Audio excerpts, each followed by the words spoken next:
so zdaj postale, naše finančne klinike so postale kar ena taka dobra stalnica, ker redno dobivamo obvestila naših drugih partnerjev po Evropi, ki imajo kakšne razpise, možnost za pomoč, sofinanciranje kakšnih razvojnih projektov, pilotiranje in testiranje. Pa pač na ta način dobimo informacije, veliko delamo sami svojega researcha. In danes se bomo fokusirali na razpise, ki so na voljo za podjetja, ne pa toliko samo za research pa raziskovalne institucije. Na tem področju imamo druge eksperte oziroma tam je čisto drug bazen razpisov na voljo. Mi se pa tukaj bolj fokusiramo na kaskadne razpise, ki bom zdajle pač predstavila. V glavnem, kar zelo radi predstavimo je, ne samo tukaj imaš ta razpis, takrat se prijavi, ampak hočemo predstaviti celostni pogled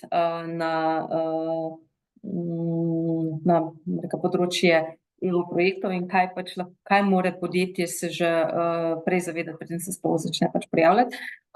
Morate imeti eno svojo jasno sliko razvojne strategije podjetja, zato da dejansko prijavljate projekte, ki so povezani z vašim delom.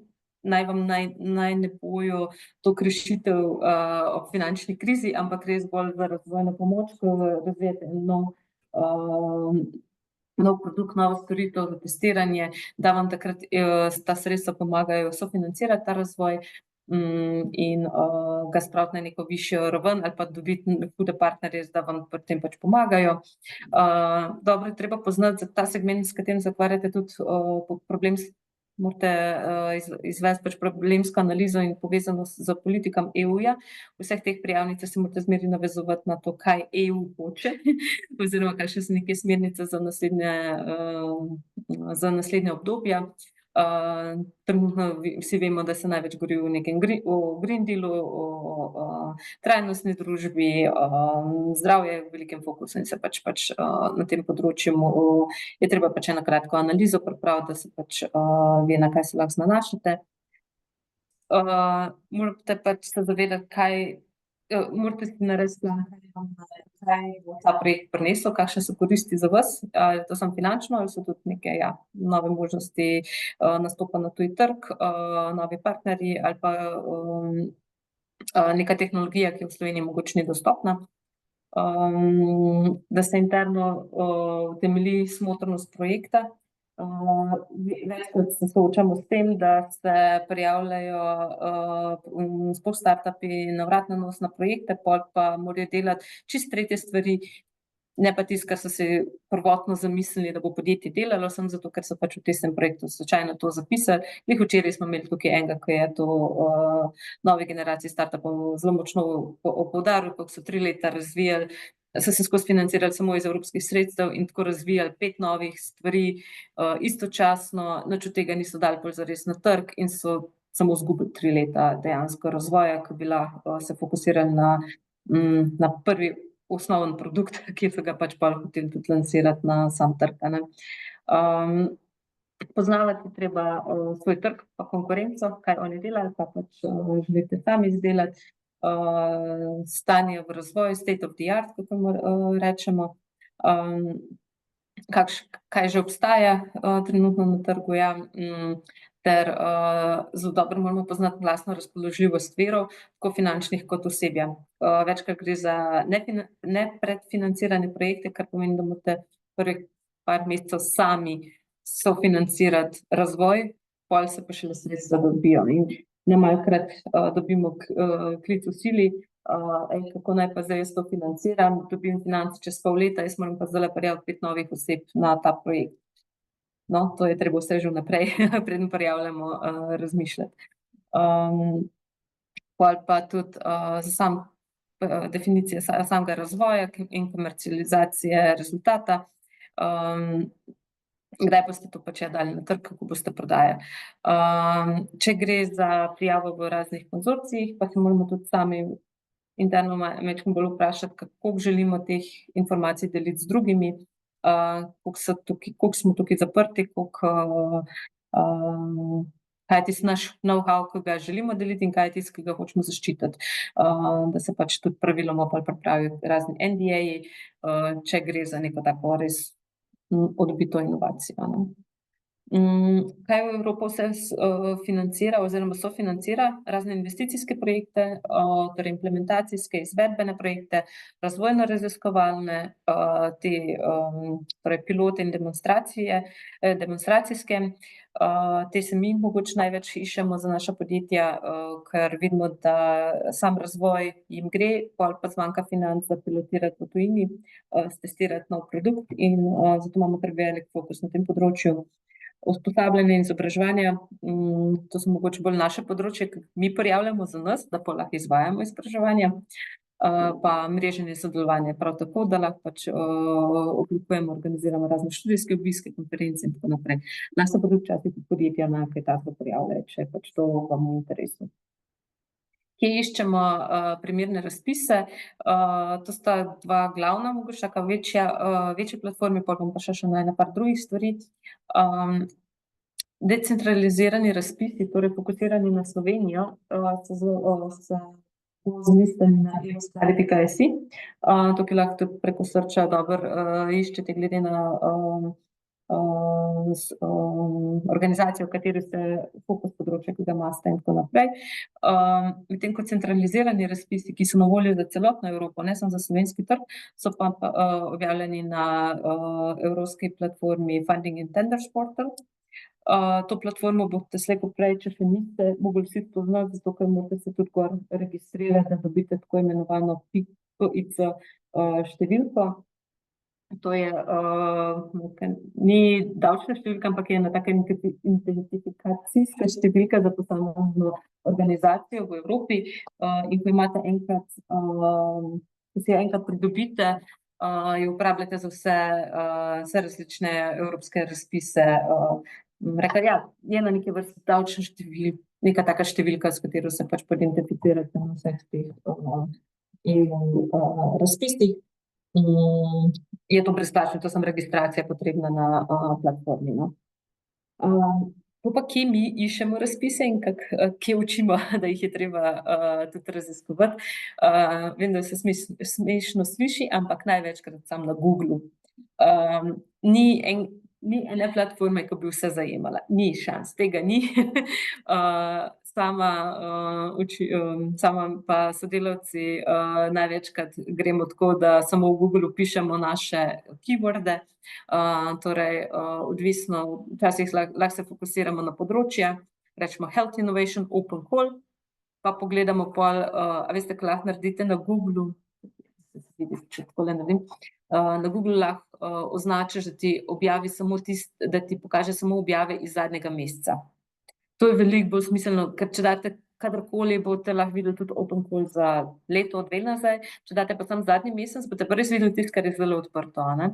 In na ta način delamo mi redno malo, research, da vidimo, kaj se razvija sploh v naši pisarni na področju zdravja, da lahko našim startupom takoj pošljemo, tukaj je pa en open call na temo rehabilitacije, ti pa to razvijaš. Takrat niti ne čakamo mogoče toliko na, da imamo tovrstne finančne klinike, če ste v našem communityju, no, če vas dobro poznamo, vemo, kaj razvijate, vam pač kar ena na ena pošljemo mail, točno tale pa zate, daj poglej, preveri, če ti prav sede, lahko še pol pomagamo pri sami prijavi, a ne. Recimo danes zjutraj sem delala, sem tipkala, mislim, da open call,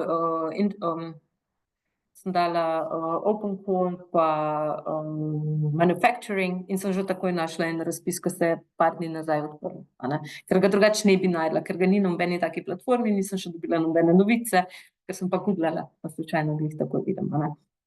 Tako da res lahko ga uporabljate, prav pride. Pol, kakor sem, že zdaj parkrat omenila, imamo redne finančne klinike, ne samo, Tehnološki park Ljubljana, tudi ostali DGC partnerji. Imamo zelo močen, Dih Agrifood, ki redno objavlja, razpise na področju prehrane pa agroživilstva.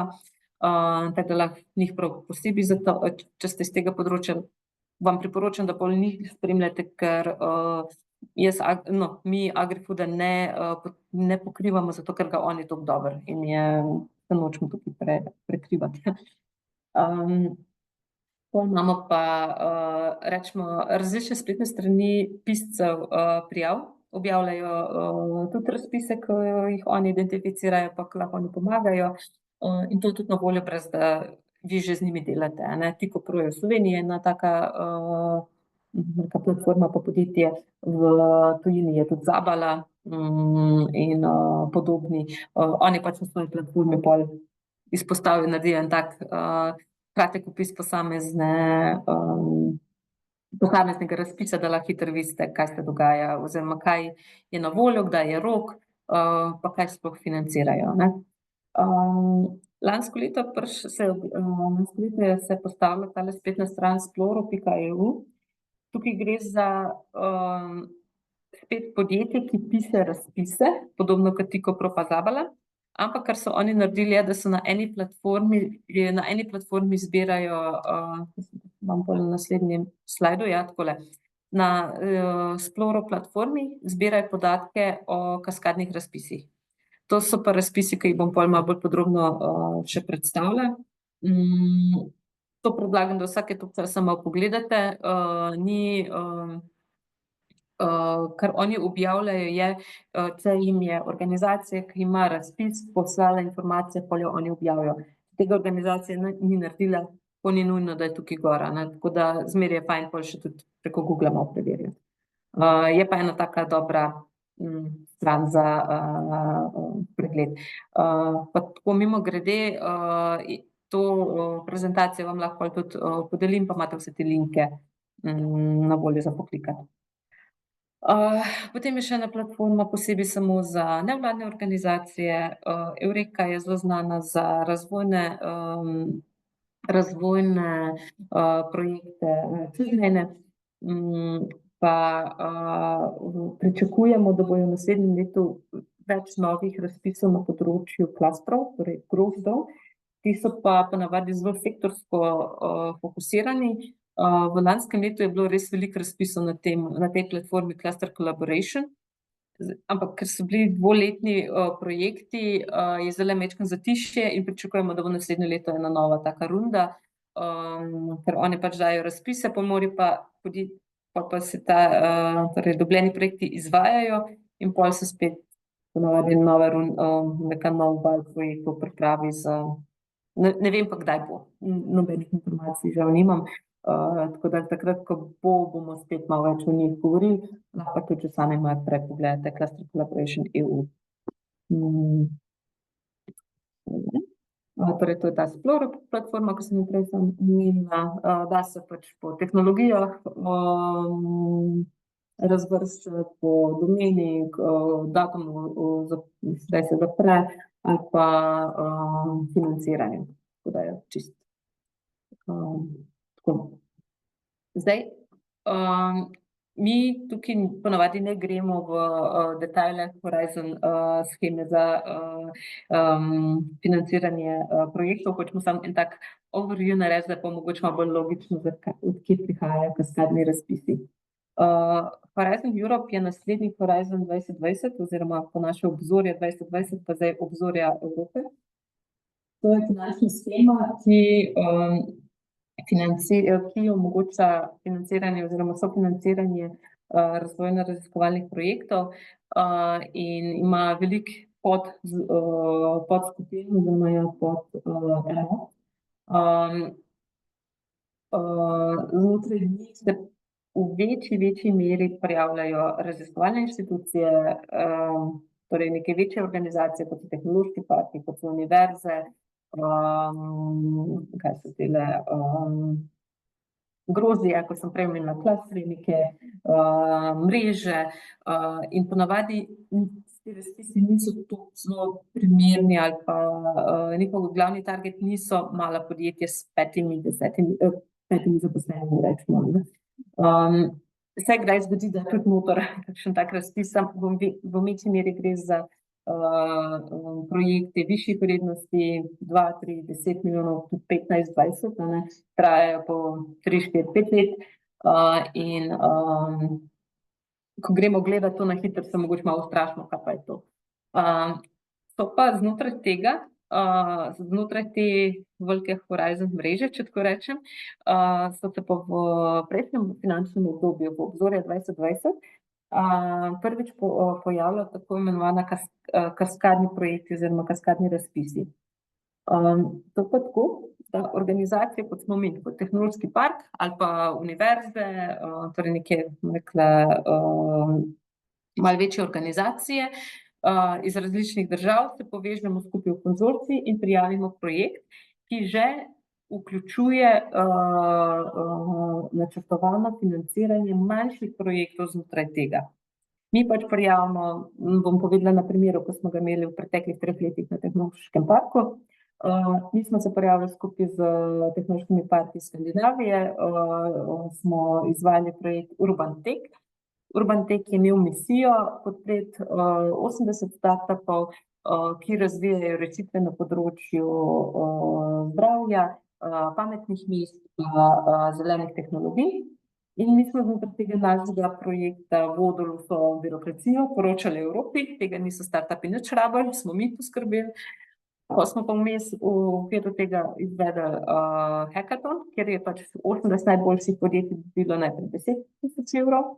Potem so se ta podjetja v 4 mesecih dobila še določeno izobraževanje, možnost povezovanja z drugimi podjetji iz tujine in prijavila še pilotiranje.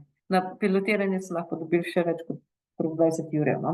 Tako da so se lahko prijavljali na te različne etape. Vse skupaj so lahko dobila do 54.000 evrov za prototipiranje, za pilotiranje pa za testiranje tujega trga. Temu se pač, torej temu načinu štilu projektov, kjer se na evropski razpis prijavlja projekt, ki že predvidi še pol manjše mini projekte znotraj, se reče kaskadno financiranje, ker pač v večjih etapah gre financiranje naprej. Uporablja se tudi kratica FSTP, Financial Support to Third Parties. Tako da če kdaj do tega prišel, če ste videli to, ki je napisano, da vam bo jasno, da v resnici gre za za nek večji evropski projekt, v katerem mora pa konzorcij partnerjev poskrbeti za konzorcij partnerjev je tisto, ki upravlja s tem denarjem, ne več Evropska komisija. In tudi poroča se tem partnerjem, oni pa morajo pol komisiji, tako malo je korakov. Zakaj pa ti kaskadni razpisi? Mišljeni so bili, narejeni so bili zato, da omogočajo enostavnejše poročanje, da trajajo da imajo krajši, da obvladujejo krajše časovno obdobje. Recimo naš kot Urban Tech je trajal 3 leta projekt, ampak to, kar so pa podjetja z nami delala, je bilo pa od 3 do 12 mesecev. Da podjetje noče delati 3 leta na enem takem malem projektu, ampak morajo za krajši čas. Mi pa prevzamemo vso ostalo birokracijo, če tako po domače povedano povem. Ponavadi gre za manjše vrednosti, med 3 in 5 tisoč za kakšne kratke iniciative, za kakšno strokovno svetovanje, pa tudi do 250.000 recimo za neko testiranje, pilotiranje. In te projekte bom pol tudi predstavila, kateri so trenutno odprti. V fokusu so razvoj novih tehnologij, pilotiranje, testiranje, eksperimenti, ali pa svetovanja, to so vse bolj pozitivni deli skozi podjetje, da se ne ukvarjajo tudi z samo birokracijo, ki ponavadi pride z samim projektom. Ne rabi pisati časovnic, financiranje se v večji meri predvidi kot lump sum oziroma kot pavšalno financiranje, kar pomeni, ti moraš na koncu projekta doseči to, kar si obljubil, ne gre se pa natančno gledati, za kaj se vsak evro porabi. Medtem ko mi, kot krovni, bom rekla, ta kot konzorcij, ki smo ta projekt sfurali, mi pa moramo interno imeti veliko več tega poročanja, da mi pokasiramo ta zahtevnejši del, bom rekla. Zdaj, slaba stran teh razpisov je slaba vidljivost. Tukaj je tako odvisno od posameznega konzorcija, koliko so financirali, koliko dobro imajo pripravljen marketing in koliko v to investirajo, ker večkrat se bo zgodilo, da kakšna spletna stran izgleda tako malo na tek, ker je res slabo pripravljena. Ampak žal je tako predvsem zaradi tega, ker tisti konzorcij, ki je to pač prijavil, nima mogoče najboljšega grafičnega oblikovalca, so naredili eno simpel spletno stran in izpostavljam pa zato, ker res več. Dostakrat dobim klic, Rebeka, a je to sploh legit? To pa izgleda malo tako čudno, taka spletna stran, se malo po krivem štrli, ali pa ni čisto jasno, kdo je tukaj odzadaj kot organizator. To pač zato, ker ja, ljudje smo si različni, ene firme to bolj obvladajo, druge manj.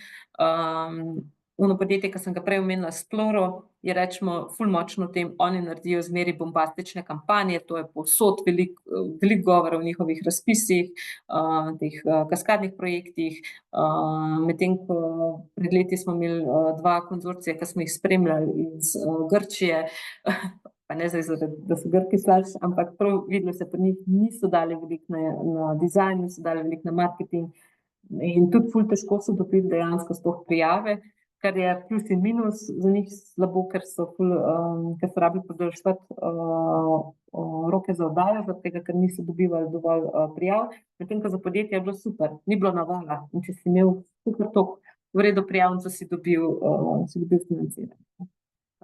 Zato pač tudi ta plus teh kaskadnih razpisov, da ponavadi ni glih 150 prijav, ampak jih je mogoče 60, pa če jih 15-20 podprejo, je kar dobra verjetnost, da jo dobiš. Ni pa to neko pravilo. Eni so bolj, eni so manj znani. Okej, zdaj pa trenutno odprt en tak razpis je eBrains. eBrains se zaključi čez 2 tedna pravzaprav. Ta je mogoče bolj za naša podjetja na področju zdravja, in sicer spodbuja inovacije in sodelovanja na področju nevroznanosti pa zdravja možganov. Na voljo je 60.000 evrov za posamezen projekt. Cilj je pospeševati napredek v nevroznanosti, pa testirati in validirati nova orodja, razvitih v konzorciju in strani zunanjih partnerjev. Ta je tak malo poseben mogoče. Pol je projekt Transit Project, to je tak, ki sem ga prej omenila, da sem ga res zjutraj, ko sem še googlala, sem pa tudi nekaj na novo še pogledala, če še kaj prišlo, in sem glih naletela na tale razpis. Ta je namenjen za podjetja na področju aerospacea, gradnje, tekstilij ali pa napredne proizvodnje. Na voljo je 49.000 evrov za podjetje oziroma 98 za konzorcij, če sta dva partnerja. Finance so v smislu lump suma, torej ti dobiš, na koncu moraš imeti opravljanje aktivnosti pa rezultate, ki si jih obljubil, ne bojo ti pa šli podrobno gledati, zakaj si jih pač finance porabila, si dejansko manj ljudi oziroma manj časa porabil pri samem razvoju, kakor si predstavil. Torej, njihov cilj je, da suportirajo inovativne tehnične demonstracije in integracije v poslovne modele oziroma v verige vrednosti. Od tega skupaj bojo podprli kar 30 podjetij, zato to je zelo visoka številka. Bojo pa trajali ti projekti samo 4 mesece. Tako da so tak kratki testni projekti lahko.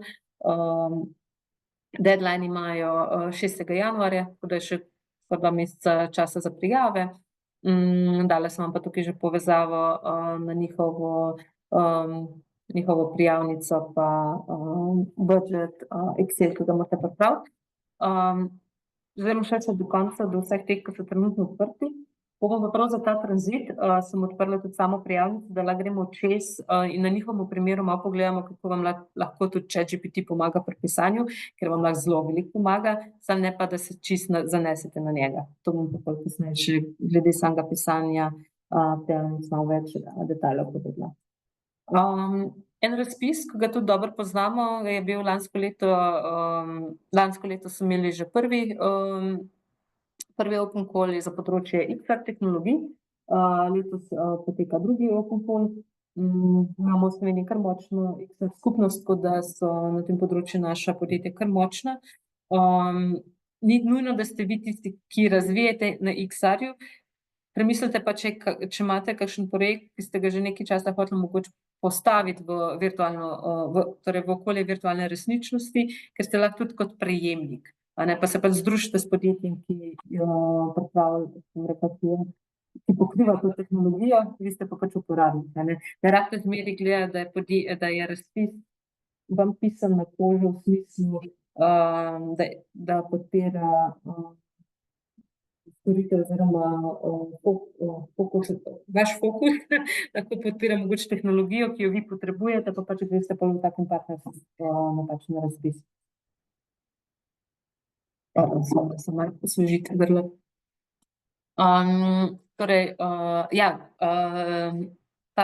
Tile projekti so pravzaprav zelo fokusirani na področje raznovrstnega izobraževanja in uporabe VR tehnologij oziroma XR tehnologij v šolstvu, v izobraževanju v industriji, raznih treningov in tako naprej.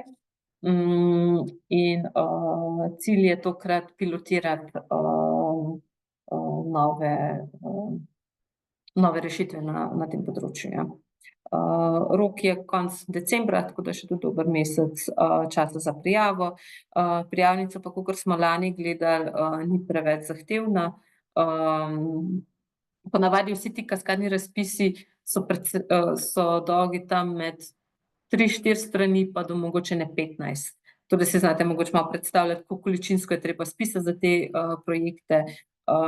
Če ste malo bolj vešči pisanja, jaz sem že tudi v enem tednu spisala eno tako prijavnico, ampak to za področje, ki mi je znano. Ko ga poznam, znam hitro skupaj potegniti, kakšne so politike, kakšno je trenutno stanje na trgu, pol to hitro gre.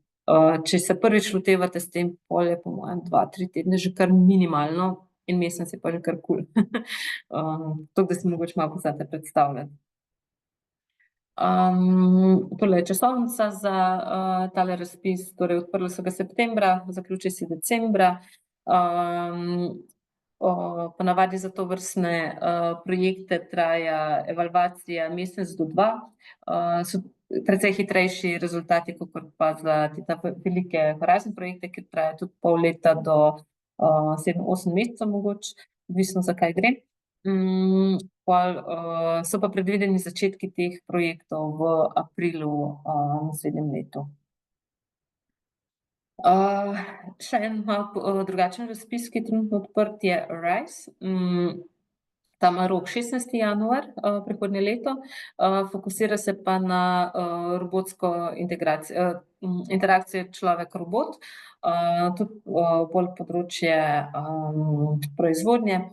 Tukaj gre ne za robot kot ta humanoidni robot, da se pogovarjaš, ampak res bolj industrijsko vzpostavljanje robotskih sistemov, avtomatiziranje in kako pač izboljšati to, bom rekla, nadzor nad njimi in izobraževanje našega kadra pri rokovanju z novimi stroji, z novimi roboti in tako naprej.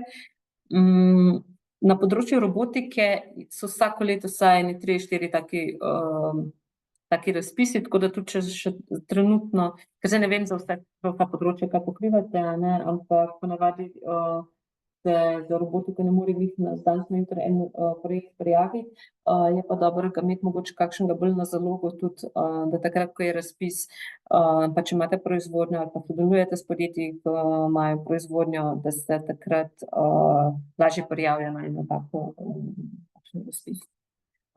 Na voljo je bilo financiranje do 200.000 evrov, trajali bojo pa projekti 1 leto. Tako da ta je malo daljši. Tale je žal zelo hiter konec, tako da tega mogoče ne bo tako prišel v poštev, ker smo ga kakšna 2 tedna nazaj še malo bolj promovirali lahko. Gre pa za mrežo NGI Sargasso. Ta je namenjen za širjenje na nove trge. Cela mreža je imela različne projekte, različne razpise tekom celega leta. Zdajle se mi zdi, da so se praktično vsi že zaključili, tako da malo spremljamo, a se bo naslednje leto spet kaj novega ponovilo. Tale pa je še trenutno odprt, tako da če slučajno imate kakšne partnerje že v Ameriki ali pa Kanadi, s katerimi že sodelujete, pa bi želeli še malo se finančno podpreti, da lažje sodelujete, lahko mogoče s takim, ko že delate, bi bilo še zdajle v zadnjih 5 dneh možno mogoče prijaviti tole razpis pa dobiti sofinanciranje. Gre pa, so pa v upoštev, torej kot upravičenci so tako podjetja kot NGO-ji, univerze, raziskovalne organizacije, tako da tudi če je pa cilj to povezovanje Evrope in Amerike oziroma Kanade. Potrebno je prijaviti se na platformo Sargasso. Sama prijavnica pa res ni toliko zapletena, tako da bolje je to iskanje partnerjev, da nekoga zdajle čisto na novo iskati, mogoče ne bo glih ratalo v tem kratkem času, če pa že koga imate, pa če ste iskali finance, ke malo omogoča dodatno širjenje na ameriški trg, pa vam lahko tale mogoče pomaga. Zdaj v zadnjih 3 letih, je veliko razpisov za podporo žensk kot inovatork ali pa žensk na vodilnih mestih v mladih podjetjih, tehnoloških podjetjih. Empower Women je trenutno že ta drugič odprt, to je razpis, ke je bil že spomladi enkrat, pa zdajle še ta drugič, pol pa ne bo več, no. In podpira startupe, neodvisne, sektorsko neodvisne, ampak takšne, ki so, v katerem so v founding, torej zakaj mi je zdajle šlo iz glave, kjer so ženske lastnice ali pa imajo delež v samem podjetju in se lahko prijavijo za financiranje do 60.000 evrov. Kar je tukaj posebej, torej posebnost teh razpisov je, da poleg prijave zahtevajo tudi CV-je pa pitch deck. Tisti, ki ste mogoče malo več delate s startupi, vam je to malo bolj znano, jasno. Pitch decki so predstavitve vaših inovacij za investitorje, kateremu se prav po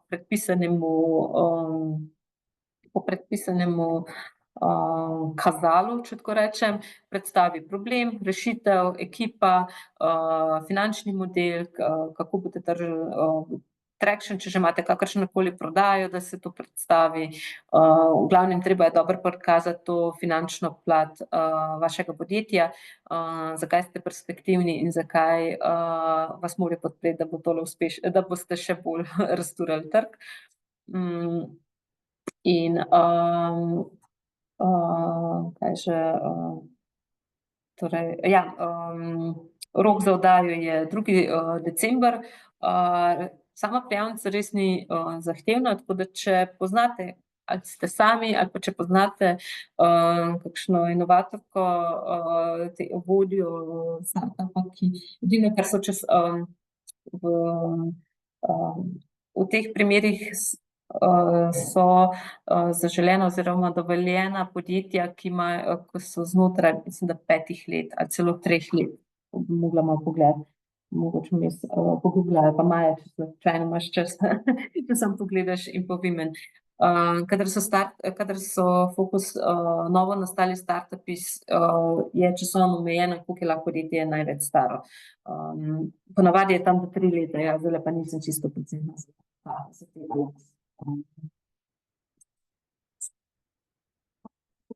Čisto neodvisni smo pa videli, da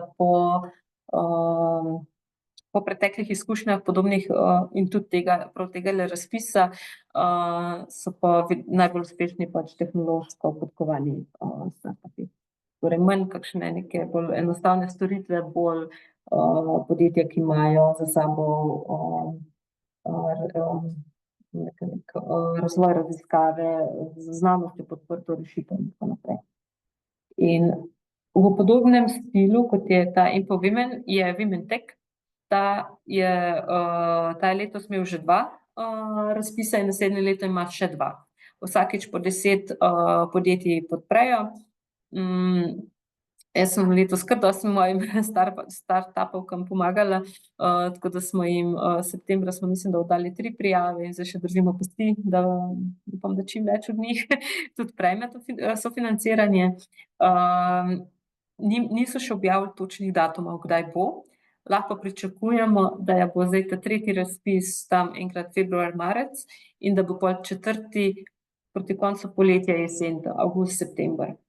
Tako da to vam lahko že glede na letošnje izkušnje napovemo, kako bo naslednje leto, ni pa točnih datumov še. Ko bojo, bomo to spet malo več promovirali.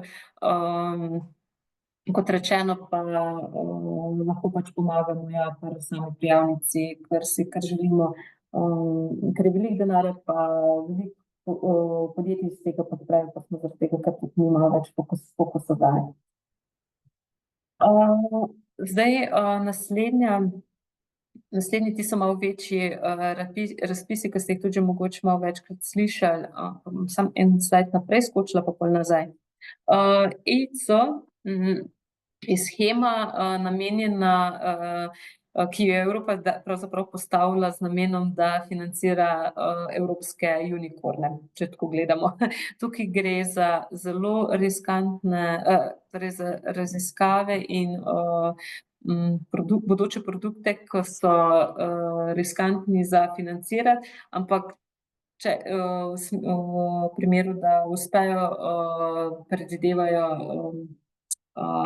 ta breakthrough trga oziroma revolucijo trga. Sami razpisi omogočajo višje zneske sofinanciranja, 1 milijon, 2 milijona, mislim, da 2,5 je največ bilo, ali celo še več zdaj. So pa zelo, zelo težki za dobiti.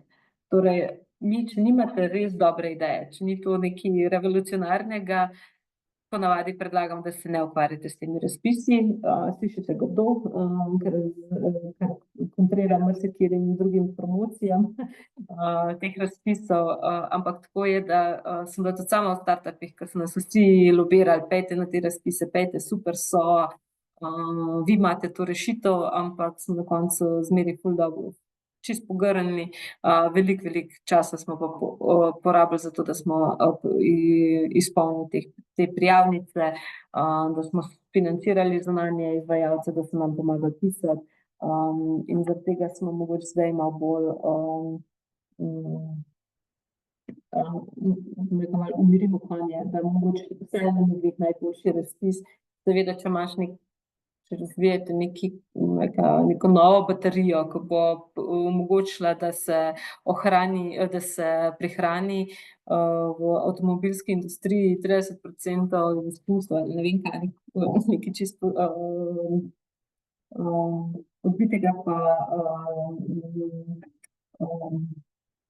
ekonomsko res močnega za industrijo ali pa širšo družbo, pol seveda ja, ker to iščejo, ne. Iščejo pa res rešitve, ki bojo revolucionarne, no. Zdaj, roki za prijave za naslednje leto so za kratko prijavno so ves čas, tam imaš v 2 fazah prijavo, in za tako dolgo, za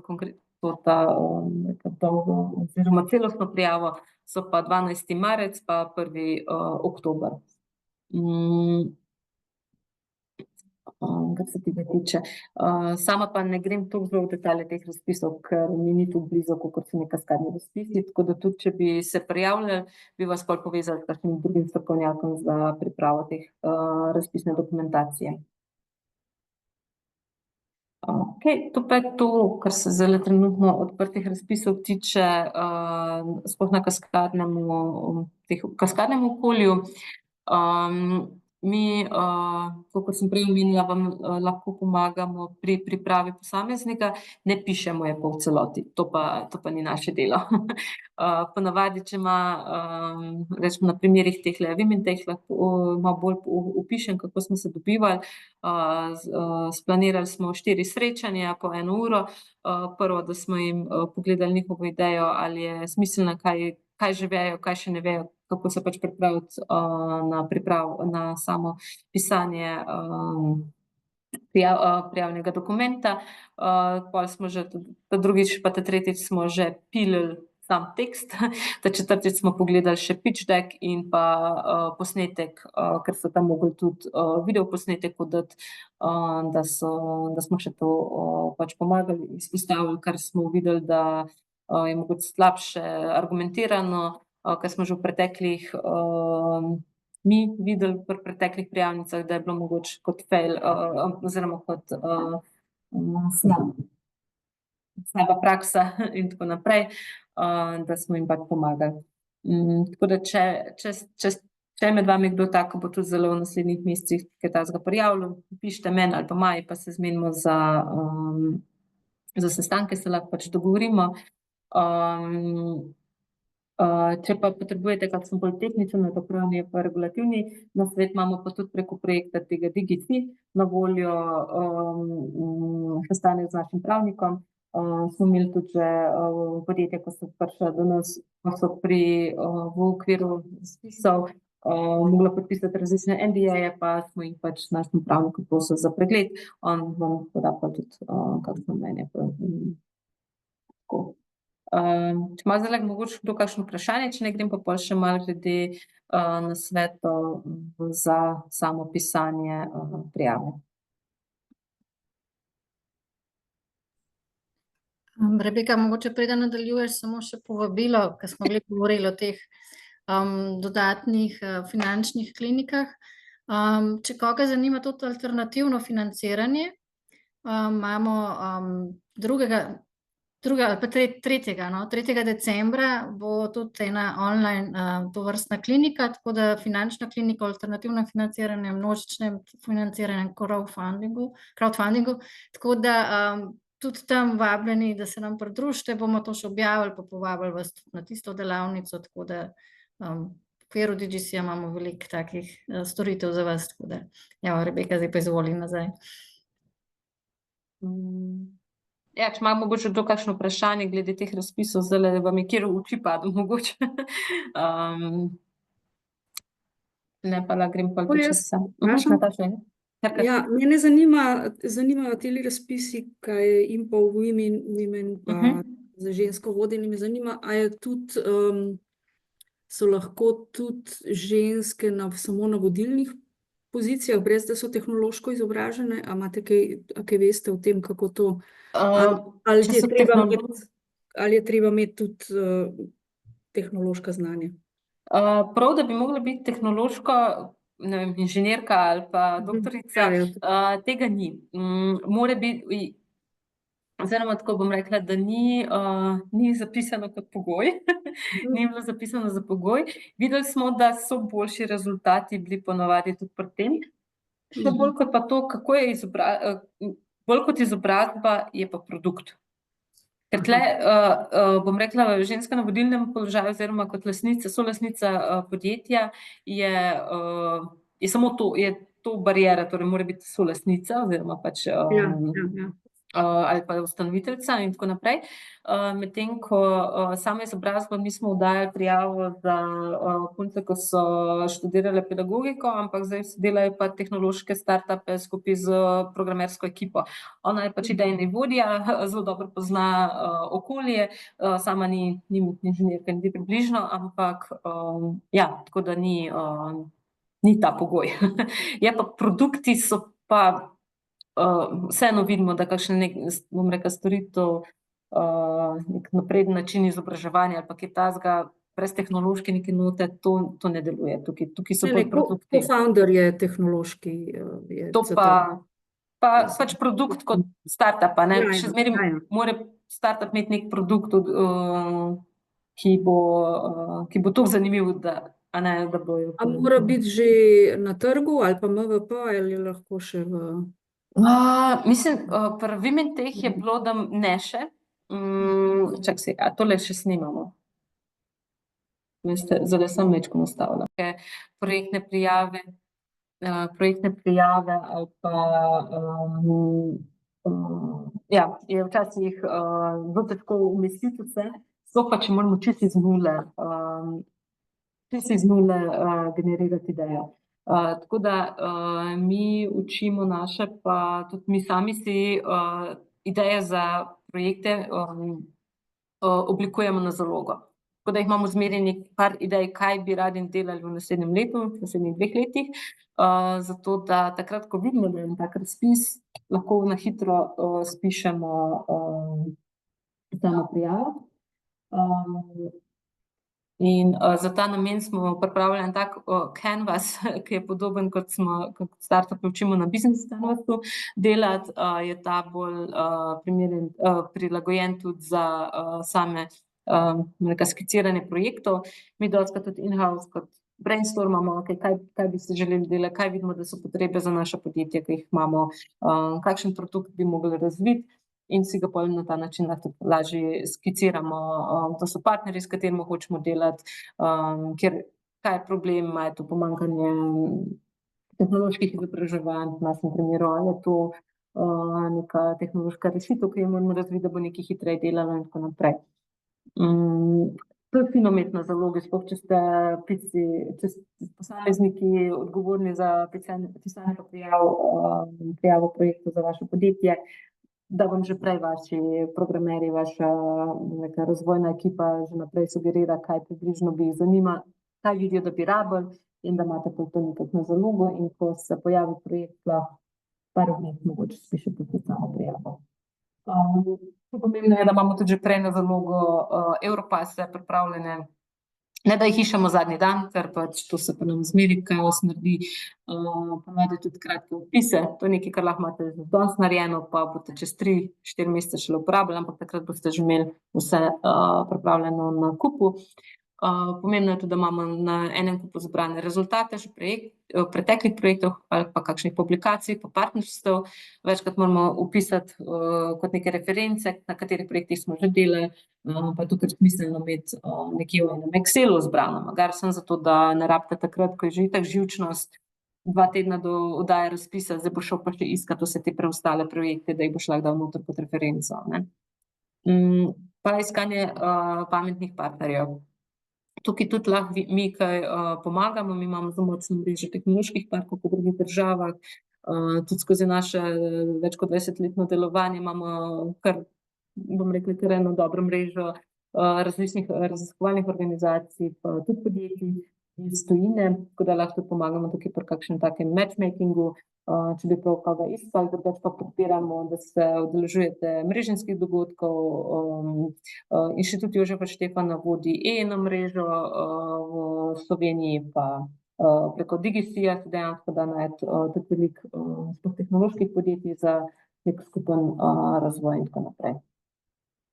Zdaj časovnica, ja, pripravili smo kot neko tako časovnico, kako se lotimo samega razpisa. Zmeraj najprej dobro prebrati celo prijavnico, celo razpisno dokumentacijo, da se vidijo, kaj so nujne zahteve, kar počrtati, obkrožiti, še zmeraj, kakor smo vse na digital, ko se pa grejo kakšne take zadeve, rada stiskam papir in lažje občrtam, obkrožim, listke si gor dam, zato da točno vem, da ne bom pozabila. Treba je oddati še to, treba je imeti to potrdilo, včasih je treba oddati tudi kako izpisek iz bančne bilance, mi moramo večkrat dati, da nismo dolžniki do države in tako, da res ne rabim tega pol zadnji dan v neki ihti iskati, ampak da se to vnaprej pripravimo, pa tudi, da si razporedimo med ekipo, da ni vse odvisno samo od enega, ampak da si lažje pač razporedimo. Pol je poiskati, s katerimi partnerji želimo iti, podpišemo sporazum o skupnem nastopu oziroma NDA, če je treba, da se pač zazihrate, da bo ta organizacija tudi šla z vami, ko bo dobljen projekt skozi sam razvoj. Ko pišemo prijavnico, je večkrat razdelimo med ekipo, tisti, ki skrbijo za marketing, pripravijo komunikacijski plan, tisti, ki so bolj na razvoju, za razvojni del. Na koncu je pa pomembno, da ena oseba torej lepo vse kontrolira in pregleda, zato da je koherentni tekst čez cel dokument. Če se gre za konzorcijsko prijavnico, če je pač konzorcij, ki bo prijavljal ta projekt, bo je fino, da se določijo neki skupni sestanki, se skupaj pogleda, da ne bo pol na koncu, ja, jaz pa tega nisem pogledal, ko se je takrat napisalo, jaz pa tega ne znam razviti. Pol, ko je enkrat projekt dobljen, moramo to izvesti. In takrat iskati, kdo je nekaj napisal, kdo je nekaj potrdil, je ful težko. Čeprav smo imeli sestanke, na katere so bili vsi vabljeni in so lahko vsi to pregledali, imaš pa neka backup, da potrdi, da so vsi imeli dostop do same prijave in spisanega. Pa oddati nujno pred zadnjim dnem oziroma sploh ne zadnjo uro. Kakor vem, da to zgleda mogoče samoumevno, jaz sem imela v tem letu spet dva, ko sta me klicala, Rebeka, zamrznila mi je platforma, nisem mogla dati. Kdaj si pa oddal? 5 minut čez 11, ob 12 je bil pa rok. Tako pač res, to se tokrat zgodi, en mi je enkrat celo klical, da je ob 8 zjutraj naložil, pa je pa dobil en klic vmes in je šel nazaj v firmo, nekaj delati, je prišel nazaj ob 11:30 je bil rok. Ja, spalil si niti kliknil, ni dal submit, in je bila naložena prijavnica na platformo, ampak moraš še zraven klikniti na ta submit. Tako da res zadnji dan ni fajn oddajati. Nikoli ne veš, kaj bo, ali bo internet crknil, ne vem, ali bo ali se bo sesula mreža, ali bo platforma nekaj zablokirala.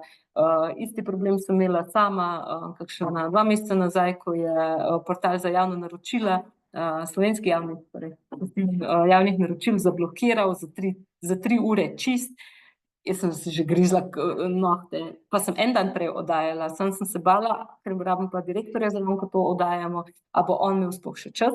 In smo polce zvečer, ob 9 zvečer poklici dobila, da smo vseeno oddala, ker naslednje jutro ni šans, da bom jaz takrat v tisti krizi ihti oddajala 2 uri pred koncem. Tako da ja, zmeri oddati prej, samo zato, da nimate tega šoka pri sami oddaji. Konzorciji, zdaj sem jih že parkrat omenila. Konzorcij pomeni, da smo se pač več partnerjev na istem projektu dela. Koliko jih je zahtevanih, je ful različno. Na teh kaskadnih razpisih, ki sem jih prej opisala, jih ni nikoli več kot 3. Največkrat je celo samo eden, mogoče sta 2 partnerja, še najbolj pogosto 3 tu pa tam, več kot 3 jih pa nismo videli, da bi bilo niti zahtevano, niti zaželeno.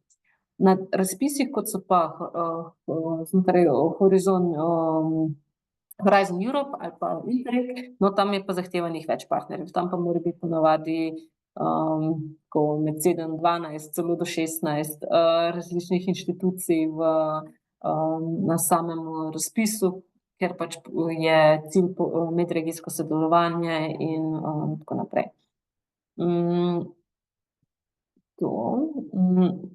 Tukaj imam pripravljeno eno tako terminologijo, zato pa tudi pol vam pošljemo prezentacijo, ki je včasih fajn iti nazaj pa pogledati, kaj točno pomeni impact, outcome, output, activity, input. To je terminologija, ki se pač skozi pojavlja skozi projektne dokumentacije. Impact je nek dolgoročna sprememba, ki jo želimo doseči skozi naš projekt. Outcome je konkretna rezultat, ki pač pride direkt iz našega projekta, ki je v kontroli nas samih. Medtem ko impact ni čisto v naši kontroli, je neka na širšo družbo, kako se bo vplivalo na državo, regijo in tako naprej.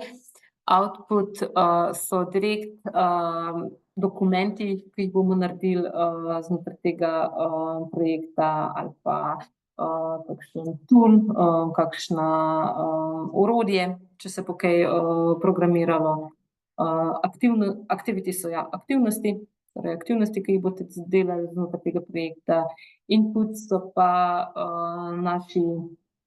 naša sredstva, ki jih imamo na voljo, tako finančna, človeška, pa fizična, če so prostori, če planirate, da boste potrebovali sejne sobe, potrebovali učilnice, ali pa za testiranje neke laboratorije in tako naprej.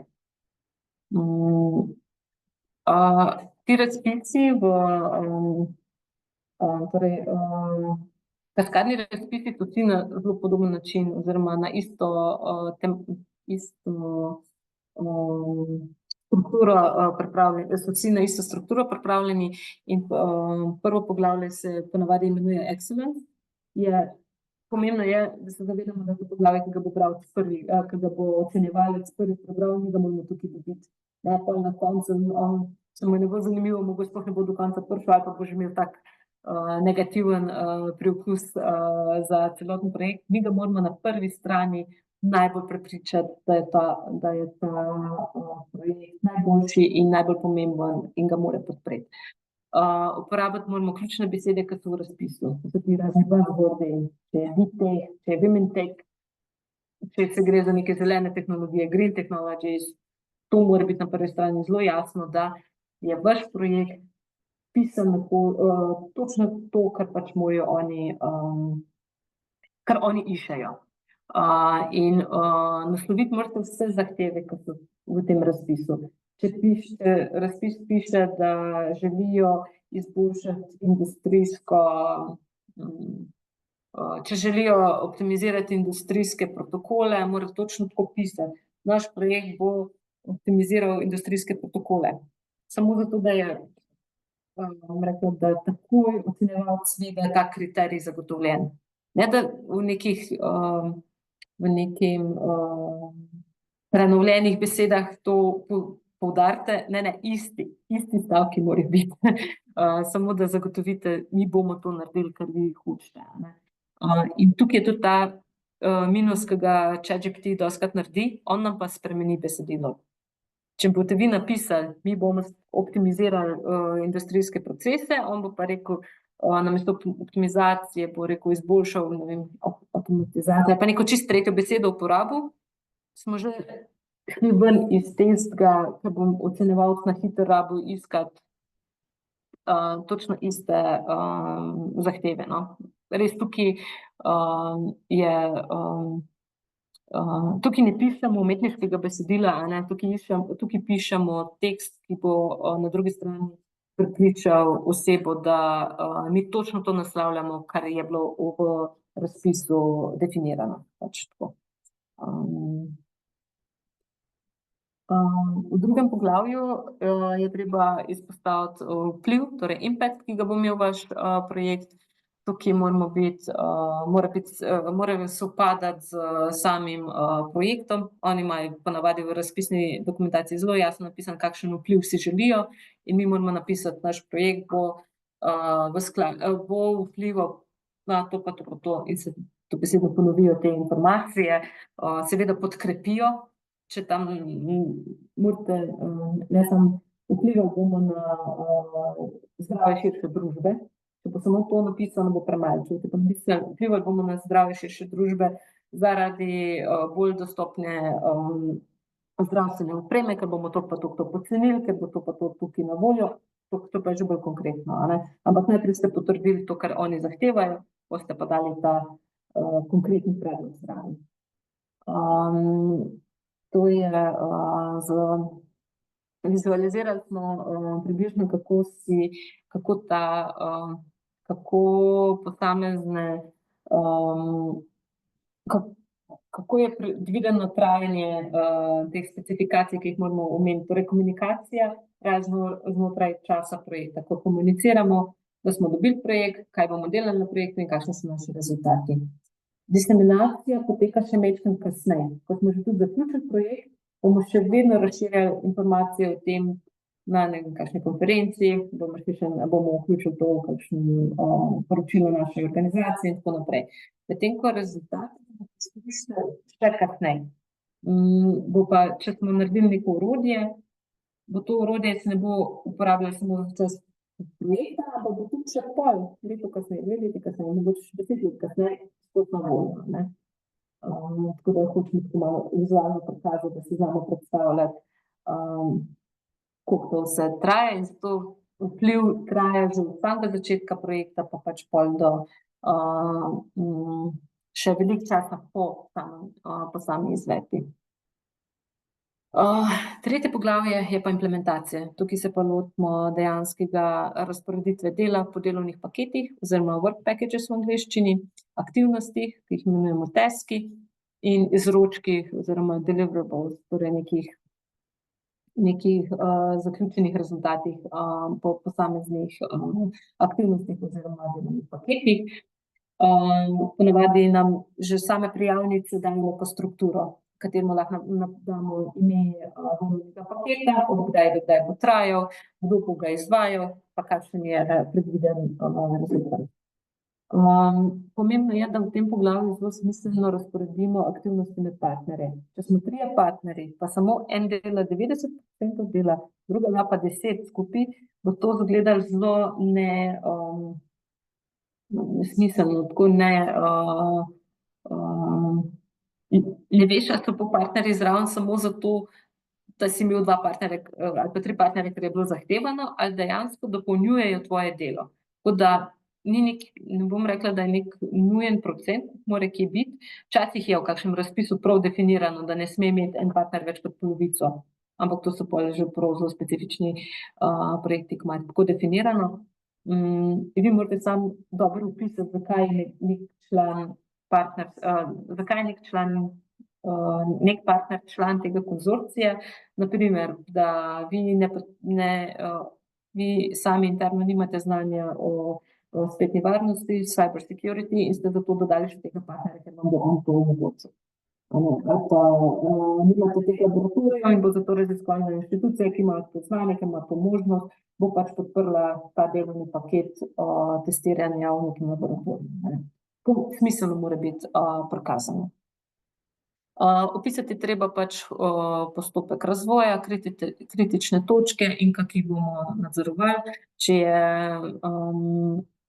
Če bomo nekaj testirali, da bomo merili tudi na primer uporabniško izkušnjo, in v primeru, da bomo videli, da je slaba, bomo ponovili, bomo izboljšali, nekako si neke takšne varovalke tudi predstavili. Pa smiselno treba razporediti finančna sredstva pol tudi, ne. Glede na partnerje, glede na njihov manpower, kaj bodo naredili. Če je večina projekta pisanega, da bo razvoj, pol mora pač, to mislim, da je taka logika, no, tukaj, da mora izgledati na koncu, da pije vodo. Da ne bo zdaj na marketingu 50% projekta, če je pač razvojni projekt. Tukaj treba pač malo, take kmečke pameti vklopiti. Zdaj, finančna sredstva. Večkrat sem zdaj omenila ta lump sum, a ne, to je zdaj najbolj popularna, pa mi smo tudi najbolj veseli oblike financiranja, da se ne zapletamo toliko za samimi časovnicami, ponudbami, ki jih moramo dobiti za potrditev, če še kdo drug izvaja kakšno storitev, ampak da pač Evropa želi samo vedeti, da so aktivnosti izvedene, da rezultati so dobljeni, da je vse bilo v pravem času poročano, in vi dobite tisti denar, ki ste ga pač zaprosili. Ne morete več, če ste v projektu napisali 70.000 evrov, ne morete pol zahtevek dati za 72.000, tukaj nikoli ne gre na več. Lahko gre pa na manj. Lahko se zgodi, da niste, oziroma ne, pri lump sumu ne rabite. Pri lump sumu vi sam javite, koliko pač zahtevek, ki ste ga, to ste zaprosili, oziroma to, ko ste v prijavnici definirali, to pač zahtevate. Se pa zgodi, da če pa ni lump sum, če pa je projekt, v katerem je treba pisati redno, koliko ljudi je delalo, koliko je bilo plač porabljenih na tem projektu, Tukaj pa bolj morate dejansko realna sredstva prikazati. In če ste imeli projekt za 50.000 evrov, plač ste pa pokoristili za manj, kakor je bilo tam, torej, če je bilo na projektu pisanih 50.000 evrov za plače, lahko je bil projekt več, ampak za plače je bilo 50.000 evrov.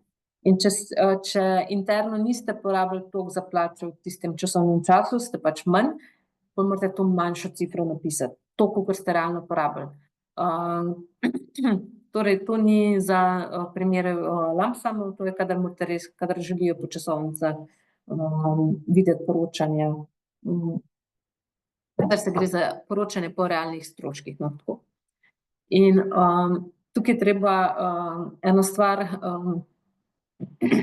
imeti majčkeno v mislih, torej, da financiranje ni vedno 100%, pa da ni vedno vnaprej plačano. In sploh kakšna manjša podjetja, ki nimajo veliko ljudi ali pa še nekih drugih prihodkov, morajo se tle res dobro pripraviti pa preračunati, kdaj bojo mogli začeti delati na tem projektu, kdaj pridejo pa finance. Smo imeli pred parimi leti problem, ko je podjetje prijavilo projekt za 70.000 evrov, pa projekt bil odobljen, me pa kliče Rebeka, mi smo mogli pa lih downsizati, mi smo pa 3 ljudi odpustili en mesec nazaj, kaj pa zdaj? Ja, zdaj pa nimate koga prijaviti na plačilo na sam projekt, ne, ker vi, torej, dostikrat tudi niso upravičeni stroški SP-jevci, če ste podjetju 2 zaposlena, poleg je pa zraven 8 na SP-ju, to se zelo dostikrat zgodi, da v sami razpisni dokumentaciji se vidi, da so na voljo samo sredstva za zaposlene v podjetju. In to morate pač biti pripravljeni vnaprej. Kar smo takrat naredili je, da smo mi, ker smo bili pa skupaj v tem projektu, smo mi med sabo interno podpisali pogodbo, da tehnološki park odstopi od predfinanciranja, pa bomo ta zadnji vzeli denar, bo v zadnji rundi, zaradi tega, ker smo malo bolj stabilni, pa se lažje pokrivamo, medtem ko je podjetje že, torej imeli smo dvofazno financiranje, predfinanciranje pa pofinanciranje, podjetje je dobilo večji del, praktično ves del predfinanciranja, da se je lažje pokril, medtem ko smo mi svoj košček dobili v pofinanciranju, ker smo lažje čez projekt šli z lastnimi sredstvi, pa si pol pokrili ta minus. To ne počnemo redno, to ni kot nekaj, kar bi zdaj želeli delati, takrat smo to rešili zaradi tega, ker nam bil tudi ful pomemben projekt, da smo ga speljali.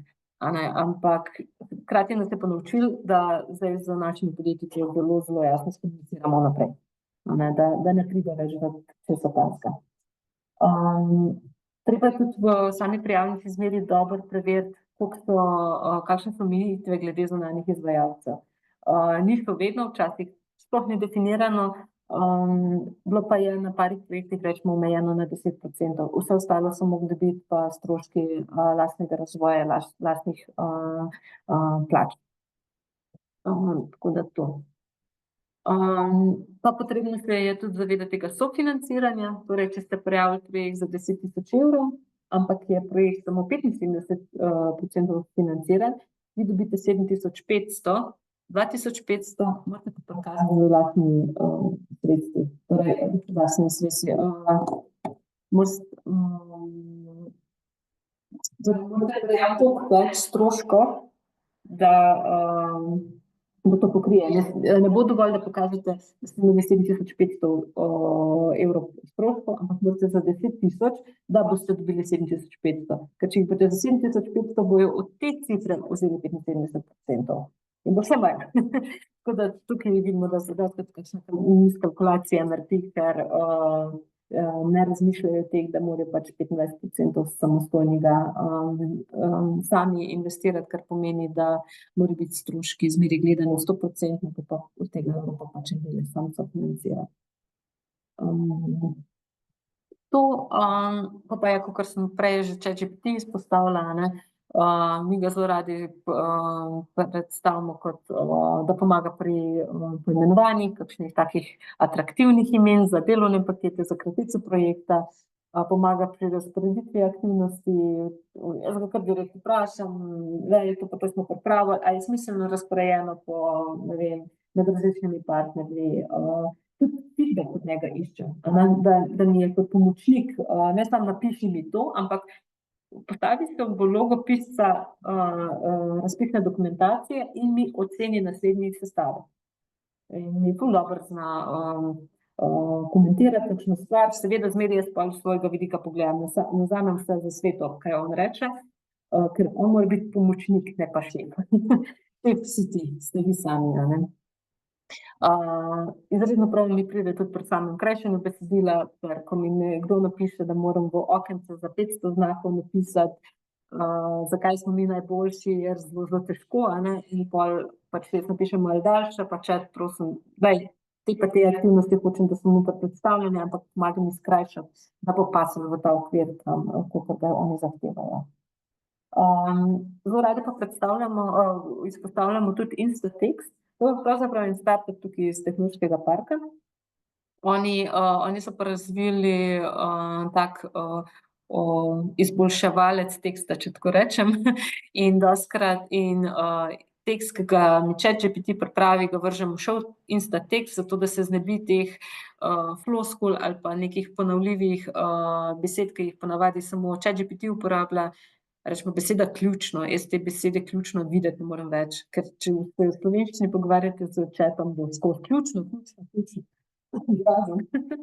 Medtem ko v Instatekstu, sicer tukaj gremo za angleščino, potem Instatext je za izboljšave angleškega jezika, mi pa Instatext že to sam, bom rekla, majčkeno prilagodi besedišče, slovnic tudi izboljša, zelo dobro pazi na vejice. Ni pa to, torej on je samo tekstovni oblikovalec, ne dodaja pa svoje vsebine, tako da tukaj morate to samo pogledati. Je pač slovenski produkt, pa ga zato tudi zelo radi izpostavljamo. To pa je to, mislim, kar se predstavitve tiče, ja. Dali stop share, malo slučajno za zdajle še kakšno vprašanje, recording pa lahko tudi zaleže v kasneje.